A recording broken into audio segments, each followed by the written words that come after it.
tonight on the Final Play. And we're here to prove what makes us that tough. We proud, we kill, we eat. The Saints bounced back from some early blows to take down the Titans and make history in the process. It's ultimately I was catching passes to win the game, to help my team to be in the position we're in now, so I just want to keep catching passes and end up where we want to be. We're breaking down the Saints' 12th win of the season with Deuce McAllister Plus. Early signing period is in the books, and Ed Ogeron heads to the CFP semifinal with a top 5 class. We'll break down the recruiting ranks and examine the highs and lows of the Pelicans heading into their Christmas Day showdown.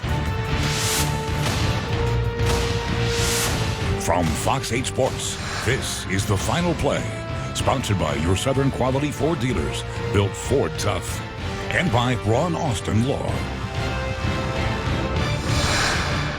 Welcome into the Final Play. I'm Juan Kincaid. It was a record-setting kind of day in the Music City as Michael Thomas raised the NFL's receiving bar, and his Saints raised their record to 12-3. Sean Vazan gets us started tonight from Nashville. It's not how you start, it's how you finish. The Saints took that to heart on Sunday. After an opening quarter to forget, the Saints caught a second win in the second quarter and ran away with a 38-28 win here in Nashville to improve to 12-3. Look, it was good to get a win, be it we started off slow. We struggled in a lot of areas to start the game. That may be an understatement. Early on, it appeared the Saints were suffering from the Monday night hangover. They looked awful with pre-snap penalties and missed tackles that put them in a 14-0 hole in the first quarter. But then late in the second half, Drew Brees made a pre-snap adjustment and connected with Jared Cook over the middle. Cook then followed Alvin Kamara's block into the end zone and opened the floodgates for the offense. I feel like it's something that we needed. Penalties kind of set us back early in the game, and we just kind of needed a spark, and Drew found me just on the backside hash, and I was able to get in thanks to AK. Yeah, we checked into it. Felt like we had an opportunity to throw a seam ball to Jared, and he made a great catch, great run, great block by AK. Outside on the corner that, kind of sprung him down the sideline. That was the first of 4 straight touchdowns for the Saints. The next 2 came from the legs of Alvin Kamara, who looked like a man that officially broke out of his slump. Those things come, and you just, he's playing well. He's doing an outstanding job. Man, it was a great check by Drew. The one play, his first touchdown was an audible. And, I think more than anything else, it's just continuing to find the spots that we feel like he does, things that he does well, and there's a lot of them. Cook reemerged for the next score on a picture-perfect tight window throw that both Cook and Brees said all boiled down to one simple thing. I trust him. So tried to throw it where he could get it, and the other guy couldn't. Drew trusts me, man, and he threw it. That's the first thing he said when he came to the sideline. He said, I trust you, man, so I'm glad you went up and made a play. And that's something that we've talked about kind of all season. It's just, if I need you, just be there for me. I'm going to put it up. So he did that, and he put it in the right spot. At that point, it appeared the Saints would run away with victory, but the Titans hung around thanks to some impressive Ryan Tannehill throws. With the score 31-28, the defense rose to the occasion thanks to a C.J. Gardner-Johnson hit, forced fumble, and recovery.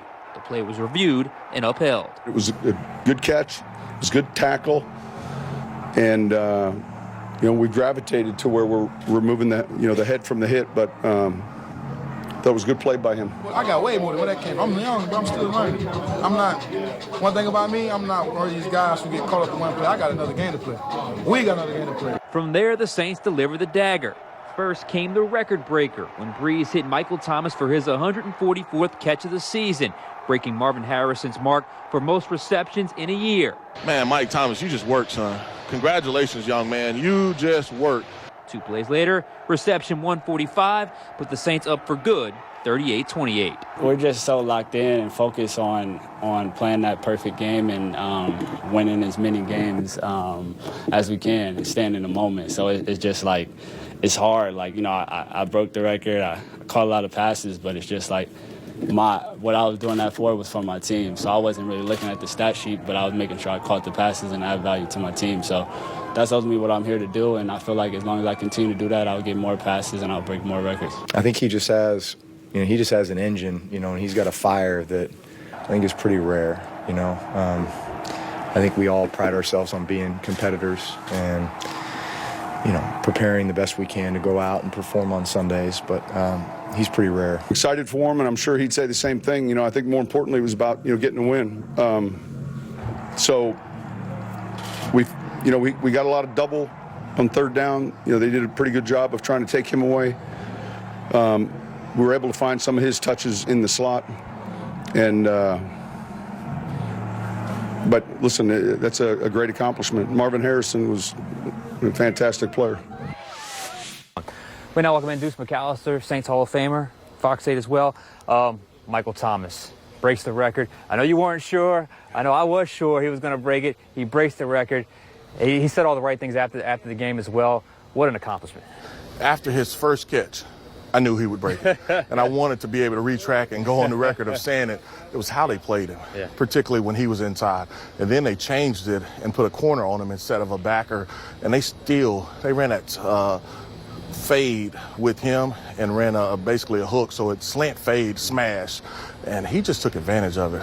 The one that he caught was a violent out route. He sells it with press coverage, and he's still able to catch it and almost scored on it. Yeah, you hear that word a lot when he runs his routes. Violent. He's just violent with his hands and his route running. Kamara got back on track today. Very good to see. You can kind of sense it was coming. It was building. He had that really great block on the Jared Cook first touchdown.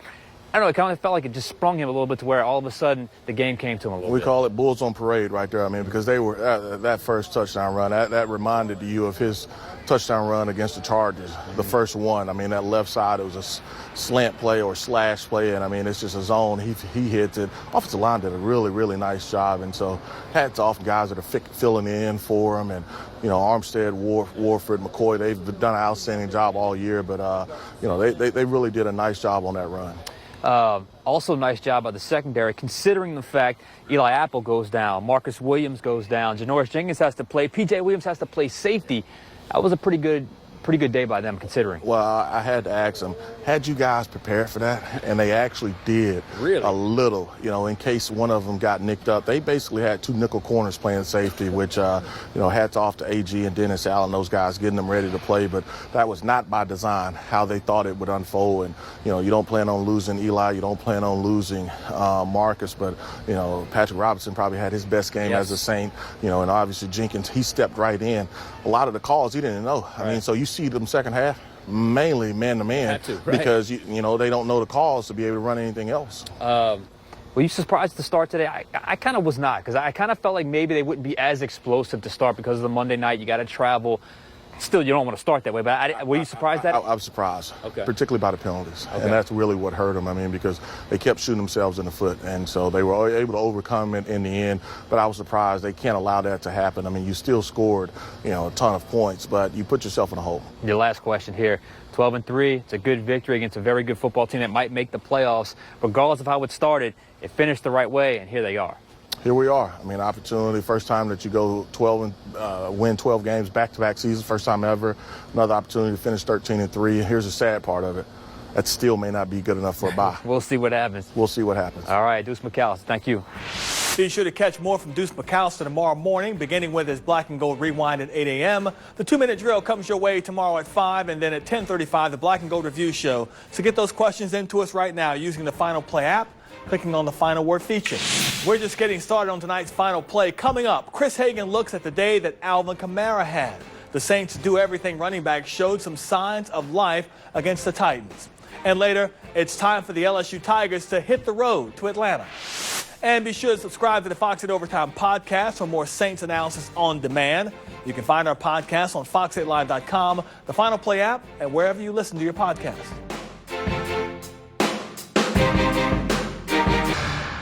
Our Fox 8 catch of the week, pretty easy to call. Michael Thomas hauling in his 144th catch of the season in the fourth quarter today.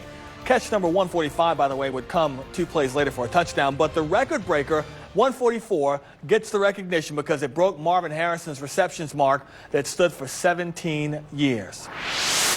One of the most popular talking points of the Saints season has been, what's wrong with Alvin Kamara? The usually prolific Saints running back hadn't scored a touchdown since week 3, September 22nd to be exact, in Seattle.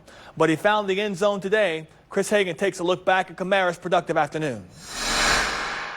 Since he entered the league as a rookie in 2017, Alvin Kamara has been as charismatic as he's been productive on the field, making him a fan favorite. So it was no surprise that as he hit a scoring slump this season, his lack of big numbers became one of the biggest talking points. But Sunday, that all came to an end in Tennessee, where he found the end zone twice for the first time since week 3. When he caught it, I just stayed true to the read. Teron and those guys on the front side did what they had to do, backside, got their blocks in. It was wide open for me. All I had to do was run. More than anything else, it's just continuing to find the spots that we feel like he does, things that he does well, and there's a lot of them, in the run game and the passing game, and he played well. I would like to score, but, the wins are coming. I'm not really a selfish player. It is what it is. As long as we're having success as a team, I'm good. If numbers are indeed your thing, then it might be touchdowns that caught your eye most with Kamara. But one of the biggest plays he made was on the Saints' first score of the day, a 61-yarder to Jared Cook, where Kamara held a key block to get Cook cleanly into the end zone. It was a big touchdown. I think we needed a spark, and he provided that. It was a big play. I think we kind of got juiced up after that. It was huge, and I thanked him a boatload for it. Kevin Byard was the single safety back, and he was able to get in front of him. I kind of set the block up inside, and he just stayed on the whole time. I appreciate that, AK. But most of all, it was good to see number 41 with the spring in his step when he was working in space again, and not just on his 40-yard touchdown run. He looked most like his regular self on this short pass where he turned a quick catch into a first down. It felt good. I think that was one of those plays that I'm used to having that I just haven't had, these past couple of weeks. I think just a little bit healthier, feeling better. And for the Saints, there's no better sight to see than one of your most electric playmaking weapons finding his form again just as the playoffs arrive. And this is a team that still can improve. And I think that's going to be important when we get into the tournament with better teams, single elimination, and we're going to have to be better in some areas, a lot of areas. A win is a win. We found a way to get some rhythm, get some momentum going, and defense did what they had to do, gave us some life, and we fed off of it. Reporting on the Saints, I'm Chris Hagan for the Final Play. The Saints will wrap up the regular season with a very important game in Carolina next Sunday. The Panthers look like they packed it in today against the Colts. First quarter, Panthers down 7-0. Colts getting the ball on the punt. Nyheim Hines finds an opening, and he is gone. Second quarter, Colts up 21-3. Will Grier rolls out, throws to Jarius Wright, but the pass intercepted by Anthony Walker. Grier, tough day for him, 27 of 44 passing, 224 yards, 3 interceptions. He was sacked 5 times. Third quarter, tensions get out of control. Mack runs for a 2-yard gain. After the play, Panthers' Vernon Butler throws a punch at the Colts' Jack Doyle. Butler is ejected from the game. Butler flips off the Colts' home crowd on his way out.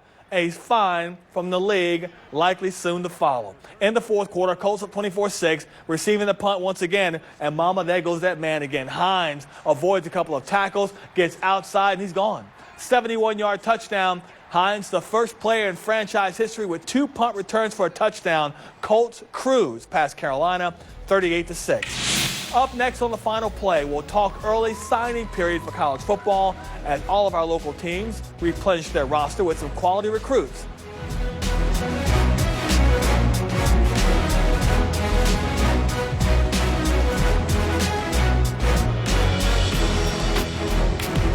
Fox 8's Final Play is sponsored by your local. You're watching the Final Play. We bring you back into the Final Play with an injury update on LSU's Clyde Edwards-Helaire. He hasn't practiced with the Tigers since he left practice back on Tuesday with a hamstring injury. Head coach Ed Ogeron said then that he wasn't sure of the severity of the injury, and it's unclear of his availability for the Tigers' Peach Bowl matchup against Oklahoma. Meanwhile, the Tigers left for Atlanta today, and they did so while patting themselves on the back for a job well done during the early signing period. Chris Hagan has more. With LSU's spot in the college football playoff and a Heisman Trophy winner, we saw their brand and recruiting reach go nationwide. 19 players signed from 11 different states. And the headliner would have to be tight end Arik Gilbert out of Georgia. Typically in every great class, there's a great freshman deemed ready to get on the field right away. He seems to be the one. At 6'5" and 253 pounds, not to mention the 9th-ranked overall recruit in the country, Orgeron expects to see him make an impact soon. He played X receiver, he played Z, he played S, he played in the backfield. He's going to play tight end, but we're going to split him out. We're going to get him mismatches. He liked Steve Ensming and Joe Brady's presentation.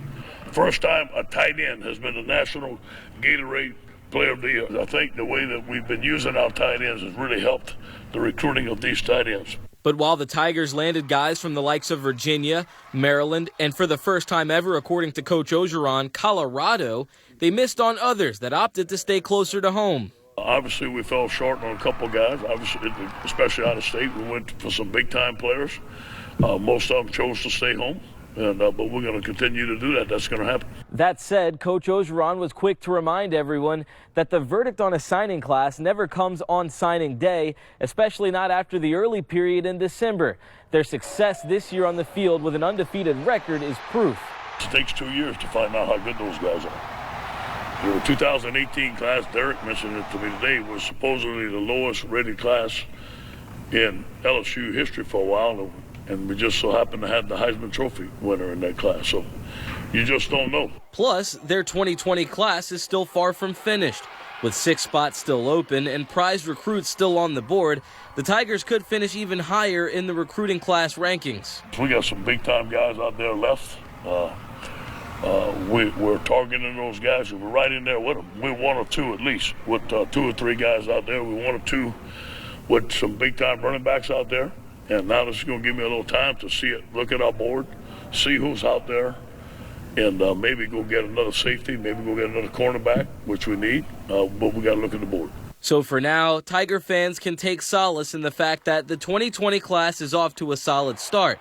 Besides, right now, they're still focused on the task at hand, winning a national championship. Reporting on LSU football, I'm Chris Hagan for the Final Play. Uptown, Willie Fritz continues to build a solid program at Tulane, getting 18 new guys to commit to the Wave. 6 kids are from Louisiana, 4 of them from the metro area. One of those local kids, quarterback Justin Ibieta from Country Day. Coach Fritz loves Ibieta because he can do a little bit of everything to lead a team to victories. You know, sometimes you get a big guy like Justin, you don't think he's got foot quickness. He's got great quickness. He's got great speed. So we got to have a guy that can do both for us. And if you can only do one, that limits what you can do offensively. So Justin definitely can do both. Now, the Greenies picked up some quality players from right in their own backyard. The 5 from the metro area include John Curtis's Angelo Anderson, Kent Woods' Cornelius Dyson, Country Day quarterback Ibieta, Holy Cross offensive lineman Josh Rimmich, and Destrehan defensive lineman Noah Talianich. A solid season in the Southland Conference translated into a good recruiting day for both Southeastern and Nichols. The Lions signed 16 players, 12 of them coming from the boot, including 7 from greater metro New Orleans. Not as large of an early signing class for Nichols, but quality over quantity, right, for the Colonels. 7 players signed, 6 from Louisiana, 5 from those from the metro area, including a couple of Landry Walker standout receivers in Tevin Bush and Devonta Jason. Inside the Superdome last night, the bowl season in the Crescent City underway with the New Orleans Bowl. Appalachian State taking on Alabama Birmingham. The Mountaineers took advantage of some lucky bounces, scoring touchdowns twice in the third quarter on fumbles by the quarterback. One scooped and scored by Darrington Evans after recovering his own quarterback's fumble and taking it in. And later, Mountaineer linebacker Trey Cobb with the scoop and scored to put App State up for good 24-17. They'd win the New Orleans Bowl 31-17 to finish the season 13-1. Still more Louisiana bowling to come with the Independence Bowl pitting Miami against La Tech on Thursday. The college football playoff semifinal kicks off Saturday with LSU and Oklahoma in the Peach Bowl over in Atlanta. The start of the new year will bring the Sugar Bowl. Georgia, and Baylor. Tulane's bowl experience gets underway January 4th when they take on Southern Miss in the Armed Forces Bowl, and on January 6th, Louisiana's Raging Cajuns battling Miami of Ohio in the Lending Tree Bowl. Up next on the Final Play, we'll check in on the Pelicans as they continue their road trip out west. And what's the deal with Zion Williamson? Might his NBA debut happen before the new year?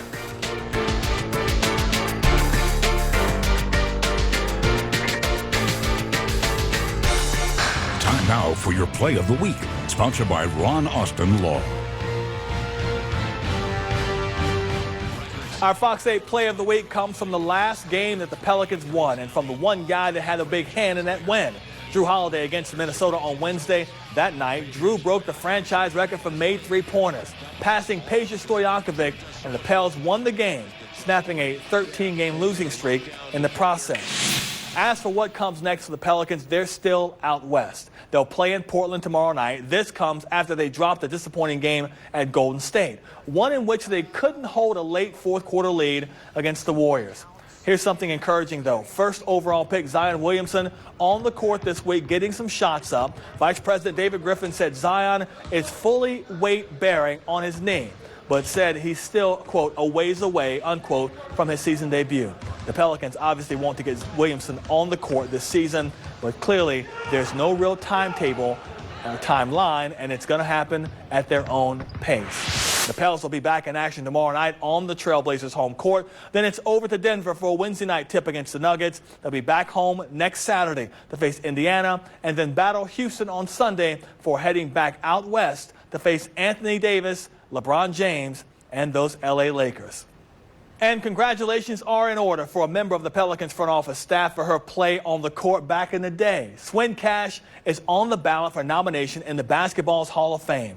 She was named one of the top 20 players in WNBA history. The Pelicans Vice President of Basketball Operations and Team Development is also a three-time WNBA champion, a four-time WNBA All-Star, and a two-time Olympic gold medalist for Team USA Basketball.